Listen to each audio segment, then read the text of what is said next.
കൊടുവായൂർ കേരളപുരം അഗ്രഹാരം ഉശിമാഹാളിയമ്മൻ മാരിയമ്മൻ ക്ഷേത്രത്തിൽ മഹാകുംഭാഭിഷേകം നടത്തി. 3 ദിവസങ്ങളിലായിരുന്നു ആഘോഷ പരിപാടികൾ. ഗണപതി ഹോമത്തോടെയാണ് തുടക്കം കുറിച്ചത്.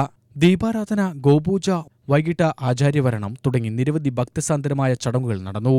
2ാം ദിനത്തിൽ രാവിലെ വിശേഷാൽ പൂജകൾ, യാഗശാല പൂജകൾ, വേദികാർച്ചന, മണ്ഡപാർച്ചന തുടങ്ങിയ ചടങ്ങുകൾ നടത്തി. സമാപന ദിനത്തിൽ മാരിയമ്മൻ ക്ഷേത്രത്തിൽ അഷ്ടബന്ധന പുനഃപ്രതിഷ്ഠ മഹാകുംഭാഭിഷേകം നിരവധി ഭക്തരുടെ സാന്നിധ്യത്തിൽ നടത്തി. യാഗശാല പൂജകൾ, ദ്രവ്യാഹൂതി, പൂർണാഹൂതി, 4ാം കലശപൂജ, ദീപാരാധന എന്നിവയ്ക്ക് ശേഷം ആനയൂട്ട്, അന്നദാനം എന്നിവയുമുണ്ടായി. വൈകിട്ട് കാഴ്ചശീവേലി, പഞ്ചവാദ്യം എന്നിവയോടെ മഹാകുംഭാഭിഷേകത്തിന് സമാപനമായി. നിരവധി ഭക്തർ ആഘോഷത്തിന്റെ ഭാഗമായി. ഉച്ചിമാകാളിയമ്മൻ മഹാമാരി ക്ഷേത്രത്തിലെ അഷ്ടബന്ധന മഹാകുംഭാഭിഷേകാഖ്യം വെള്ളിയാഴ്ച രാവിലെ ഗണപതിത്തോടുകൂടി തുടങ്ങിയത്.